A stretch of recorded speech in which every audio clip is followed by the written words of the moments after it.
Chapter 9. Mr. Rushworth was at the door to receive his fair lady, and the whole party were welcomed by him with due attention. In the drawing-room they were met with equal cordiality by the mother, and Miss Bertram had all the distinction with each that she could wish.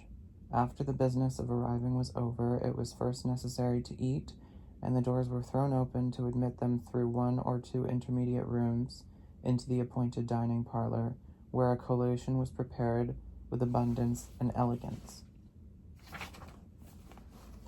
Much was said, and much was ate, and all went well. The particular object of the day was then considered. How would Mr. Crawford like, in what manner would he choose, to take a survey of the grounds? Mr. Rushworth mentioned his curricle. Mr. Crawford suggested the greater desirableness of some carriage which might convey more than two.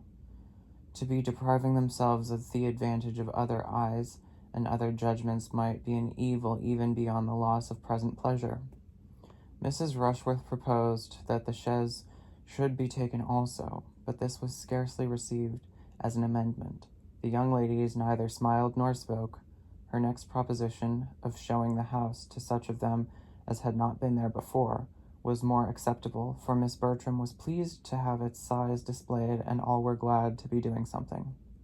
The whole party rose accordingly, and under Mrs. Rushworth's guidance were shown through a number of rooms, all lofty, and many large, and amply furnished in the taste of 50 years back, with shining floors, solid mahogany, rich damask, marble, gilding, and carving, each handsome in its way.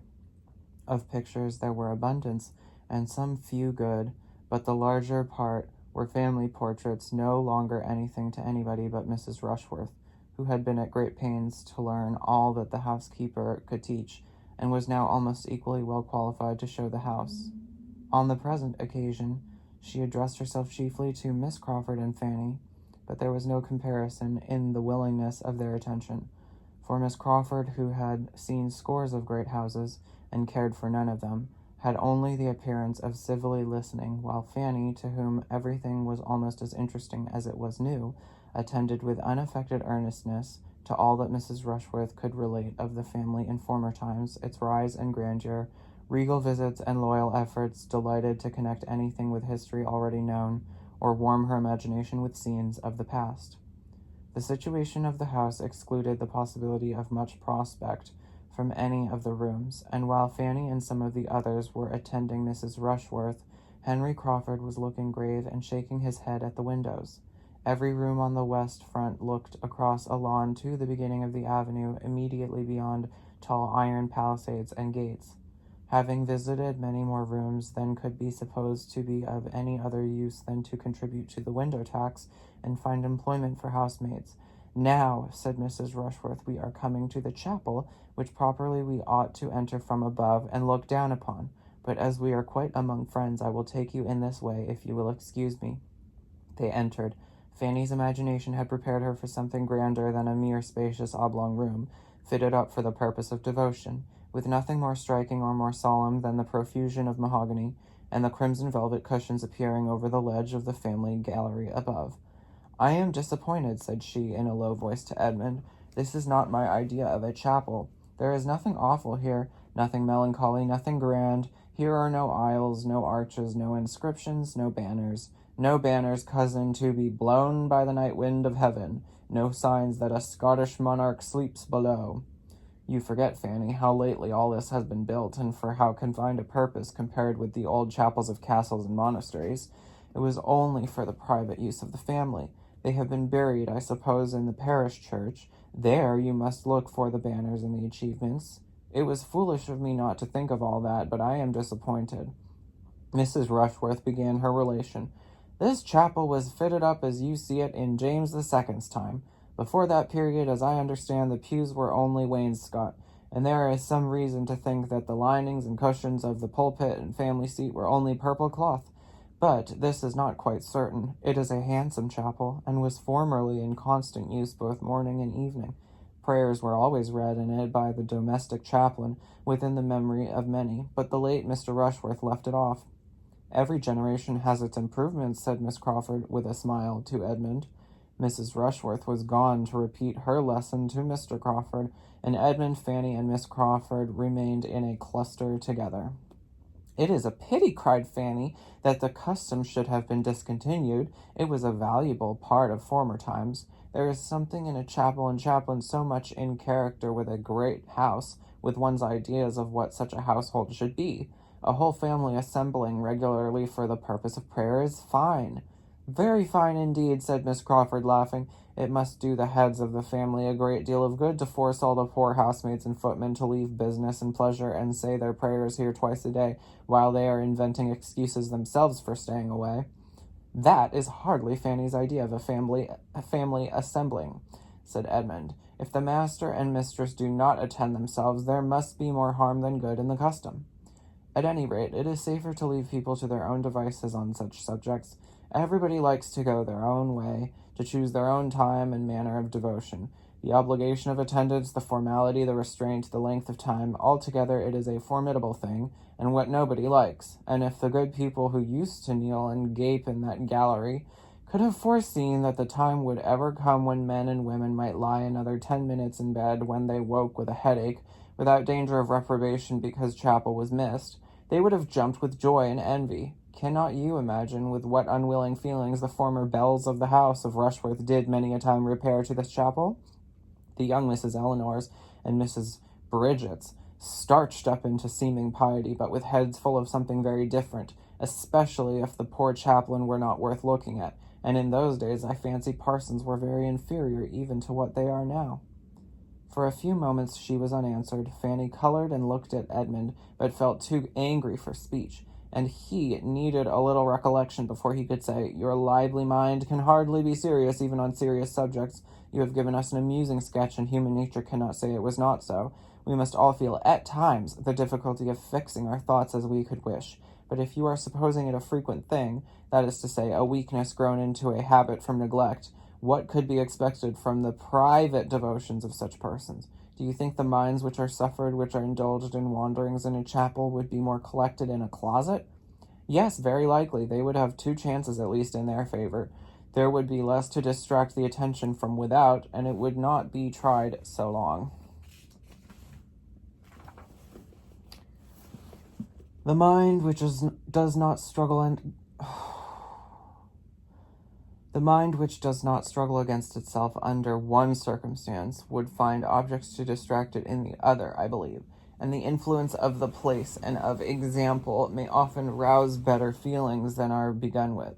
The greater length of the service, however, I admit to be sometimes too hard a stretch upon the mind. One wishes it were not so, but I have not yet left Oxford long enough to forget what chapel prayers are." While this was passing, the rest of the party being scattered about the chapel, Julia called Mr. Crawford's attention to her sister by saying, "Do look at Mr. Rushworth and Maria, standing side by side exactly as if the ceremony were going to be performed. Have not they completely the air of it?" Mr. Crawford smiled his acquiescence, and stepping forward to Maria said, in a voice which she only could hear, "I do not like to see Miss Bertram so near the altar." Starting, the lady instinctively moved a step or two, but recovering herself in a moment, affected to laugh, and asked him, in a tone not much louder, if he would give her away? "I am afraid I should do it very awkwardly," was his reply, with a look of meaning. Julia, joining them at the moment, carried on the joke. "Upon my word, it is really a pity that it should not take place directly, if we had but a proper license, for here we are all together, and nothing in the world could be more snug and pleasant." And she talked and laughed about it with so little caution as to catch the comprehension of Mr. Rushworth and his mother, and expose her sister to the whispered gallantries of her lover, while Mrs. Rushworth spoke with proper smiles and dignity of its being a most happy event to her whenever it took place. "If Edmund were but in orders," cried Julia, and running to where he stood with Miss Crawford and Fanny. "My dear Edmund, if you were but in orders now, you might perform the ceremony directly. How unlucky that you are not ordained! Mr. Rushworth and Maria are quite ready." Miss Crawford's countenance, as Julia spoke, might have amused a disinterested observer. She looked almost aghast under the new idea she was receiving. Fanny pitied her. How distressed she will be at what she said just now passed across her mind. "Ordained!" said Miss Crawford. "What, are you to be a clergyman?" "Yes, I shall take orders soon after my father's return, probably at Christmas." Miss Crawford, rallying her spirits and recovering her complexion, replied only, "If I had known this before, I would have spoken of the cloth with more respect," and turned the subject. The chapel was soon afterwards left to the silence and stillness which reigned in it with few interruptions throughout the year. Miss Bertram, displeased with her sister, led the way, and all seemed to feel that they had been there long enough. The lower part of the house had been now entirely shown, and Mrs. Rushworth, never weary in the cause, would have proceeded towards the principal staircase and taken them through all the rooms above, if her son had not interposed with a doubt of there being time enough. "For if," said he, with the sort of self-evident proposition which many a clearer head does not always avoid, "we are too long going over the house, we shall not have time for what is to be done out of doors. It is past 2, and we are to dine at 5. Mrs. Rushworth submitted, and the question of surveying the grounds with the who and the how was likely to be more fully agitated, and Mrs. Norris was beginning to arrange by what junction of carriages and horses most could be done, when the young people, meeting with an outward door temptingly open on a flight of steps which led immediately to turf and shrubs, and all the suites of pleasure grounds, as by one impulse, one wish for air and liberty, all walked past. "Suppose we turn down here for the present," said Mrs. Rushworth, civilly taking the hint and following them. "Here are the greatest number of our plants, and here are the curious pheasants." "Query," said Mr. Crawford, looking round him, "whether we may not find something to employ us here before we go farther. I see walls of great promise. Mr. Rushworth, shall we summon a council on this lawn?" "James," said Mrs. Rushworth to her son, "I believe the wilderness will be new to all the party. The Miss Bertrams have never seen the wilderness yet." No objection was made, but for some time there seemed no inclination to move in any plan or to any distance. All were attracted at first by the plants or the pheasants, and all dispersed about in happy independence. Mr. Crawford was the first to move forward to examine the capabilities of that end of the house. The lawn, bounded on each side by a high wall, contained, beyond the first planted area, a bowling green, and beyond the bowling green a long terrace walk backed by iron palisades and commanding a view over them into the tops of the trees of the wilderness immediately adjoining. It was a good spot for fault-finding. Mr. Crawford was soon followed by Miss Bertram and Mr. Rushworth, and when, after a little time, the others began to form into parties, these three were found in busy consultation on the terrace by Edmund, Miss Crawford, and Fanny, who seemed as naturally to unite, and who, after a short participation of their regrets and difficulties, left them and walked on. The remaining three, Mrs. Rushworth, Mrs. Norris, and Julia, were still far behind, for Julia, whose happy star no longer prevailed, was obliged to keep by the side of Mrs. Rushworth and restrain her impatient feet to that lady's slow pace, while her aunt, having fallen in with the housekeeper, who was come out to feed the pheasants, was lingering behind and gossip with her. Poor Julia, the only one out of the 9 not tolerably satisfied with their lot, was now in a state of complete penance, and as different from the Julia of the barouche box as could well be imagined. The politeness which she had been brought up to practice as a duty made it impossible for her to escape, while the want of that higher species of self-command, that just consideration of others, that knowledge of her own heart, that principle of right which had not formed any essential part of her education, made her miserable under it. "This is insufferably hot," said Miss Crawford, when they had taken one turn on the terrace, and were drawing a second time to the door in the middle which opened to the wilderness. "Shall any of us object to being comfortable? Here is a nice little wood, if one can but get into it. But what happiness if the door should not be locked? But of course it is, for in these great places the gardeners are the only people who can go where they like." The door, however, proved not to be locked, and they were all agreed in turning joyfully through it, and leaving the unmitigated glare of day behind. A considerable flight of steps landed them in the wilderness, which was a planted wood of about 2 acres, and though chiefly of larch and laurel and beech cut down, and though laid out with too much regularity, was darkness and shade and natural beauty compared with the bowling green and the terrace. They all felt the refreshment of it, and for some time could only walk and oh, holy shit, this chapter is long, and admire. At length, after a short pause, Miss Crawford began with, "So you are to be a clergyman, Mr. Bertram. This is rather a surprise to me. Why should it surprise you? You must suppose me designed for some profession, and might perceive that I am neither a lawyer, nor a soldier, nor a sailor." "Very true, but in short it had not occurred to me, and you know there is generally an uncle or a grandfather to leave a fortune to the second son." A very praiseworthy practice, said Edmund, but not quite universal. I am one of the exceptions, and being one must do something for myself.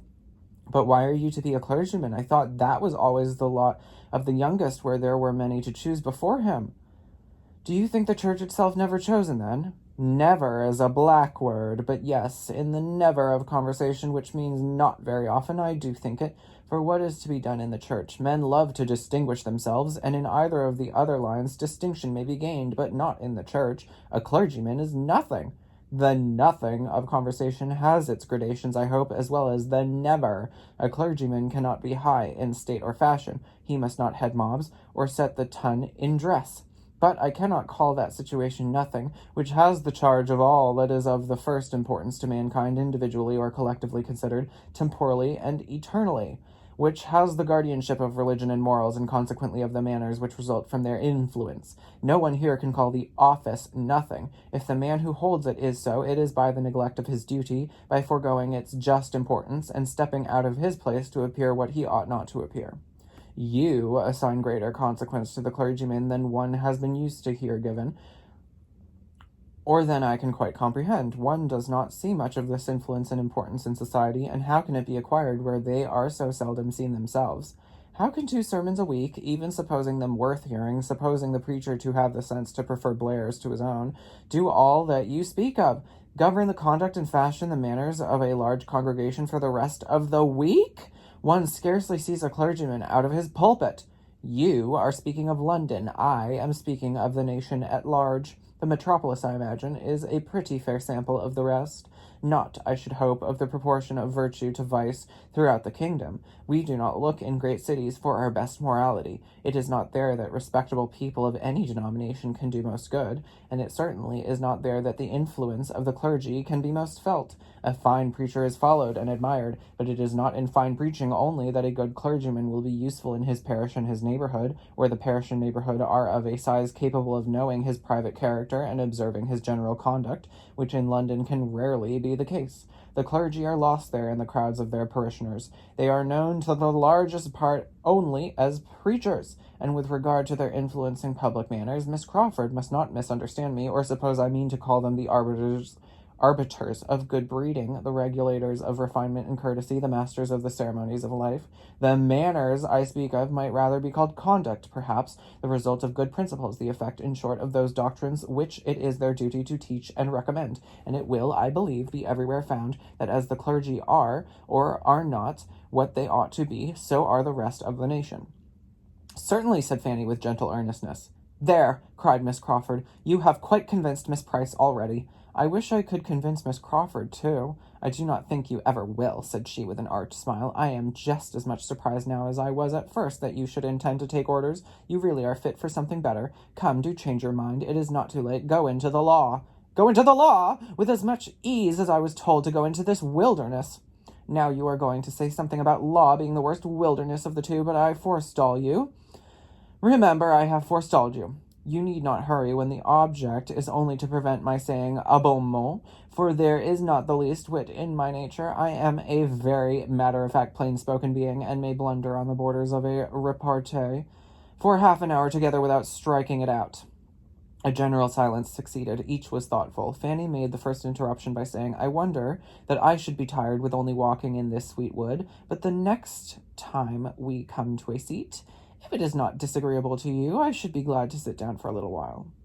My dear Fanny, cried Edmund, immediately drawing her arm within his, how thoughtless I have been! I hope you are not very tired, perhaps, turning to Miss Crawford, my other companion may do me the honour of taking an arm. Thank you, but I am not at all tired. She took it, however, as she spoke, and the gratification of having her do so, of feeling such a connection for the first time, made him a little forgetful of Fanny. You scarcely touch me, said he. You do not make me of any use. What a difference in the weight of a woman's arm from that of a man. And I would say worse. At Oxford, I have been a good deal used to have a man lean on me for the length of a street, and you are only a fly in the comparison. I am really not tired, which I almost wonder at, for we must have walked at least a mile in this wood. Do not you think we have? Not half a mile, was his sturdy answer, for he was not yet so much in love as to measure distance or reckon time with feminine lawlessness. Oh, you do not consider how much we have wound about. We have taken such a very serpentine course, and the wood itself must be half a mile long in a straight line, for we have never seen the end of it yet since we left the first great path. But if you remember, before we left that first great path, we saw directly to the end of it. We looked down the whole vista, and saw it closed by iron gates, and it could not have been more than a furlong in length. Oh, I know nothing of your furlongs, but I am sure it is a very long wood, and that we have been winding in and out ever since we came into it, and therefore when I say that we have walked a mile in it, I must speak within compass.